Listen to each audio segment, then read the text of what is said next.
नमस्ते दोस्तों, आज की कहानी है कौवे और दुष्ट सांप की। तो चलिए शुरुआत करते हैं आज की कहानी की। एक बार की बात है, एक जंगल में किसी पेड़ पर कौवे का एक जोड़ा रहा करता था। वो दोनों खुशी खुशी उस पेड़ पर जीवन बसर कर रहे थे। एक दिन उनकी इस खुशी को एक सांप की नज़र लग गई। जिस पेड़ पर कौवे का घोंसला था, उसी पेड़ के नीचे बने बिल में सांप रहने लगा था। जब भी कौवे का जोड़ा दाना चुगने के लिए जाता, सांप उनके अंडों को खा जाता था और जब वो वापस आते तो उन्हें घोंसला खाली मिलता था। लेकिन उन्हें पता नहीं चल पा रहा था कि अंडे कौन ले जाता था। इस प्रकार से कई दिन निकल गए।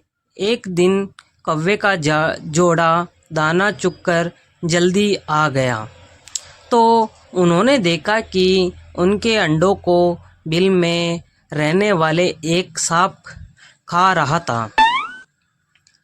इसके बाद उन्होंने पेड़ पर किसी ऊंचे स्थान पर छुपकर अपना घोंसला बना लिया।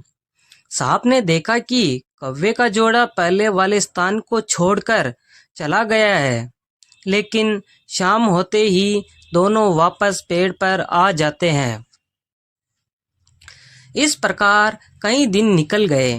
कौवे के अंडों में से बच्चे निकल आए और वो बड़े होने लगे।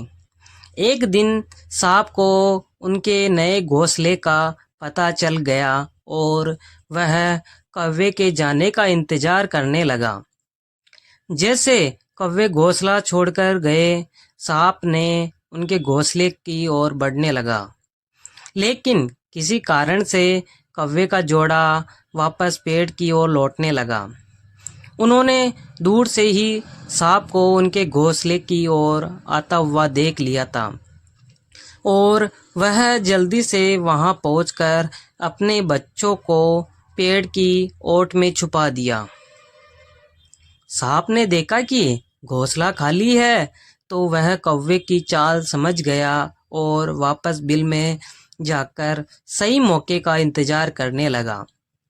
इसी बीच कौवे ने सांप से पीछा छुड़ाने के लिए एक योजना बनाई। कौवा उड़कर जंगल के बाहर बने एक राज्य में चला गया।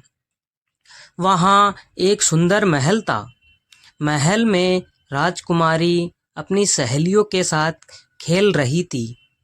कौवा उसके गले में से मोतियों को हार लेकर उड़ गया।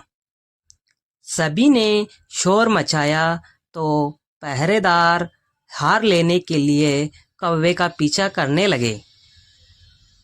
कौवे ने जंगल में पहुंचकर हार को सांप के बिल में डाल दिया, जिसे पीछा कर रहे सैनिकों ने देख लिया। जैसे ही सैनिकों ने हार निकालने के लिए बिल में हाथ डाला तो सांप फुकारता हुआ बाहर निकल आया।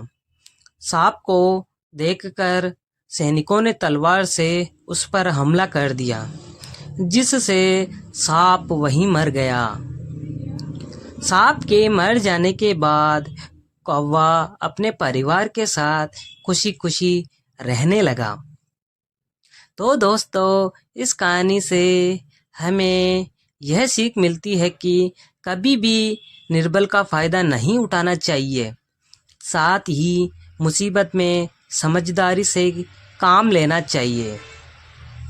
तो दोस्तों, आज की कहानी कैसी लगी है आपको कमेंट बॉक्स में ज़रूर बताएं और साथ में चैनल को लाइक और सब्सक्राइब करना ना भूलें।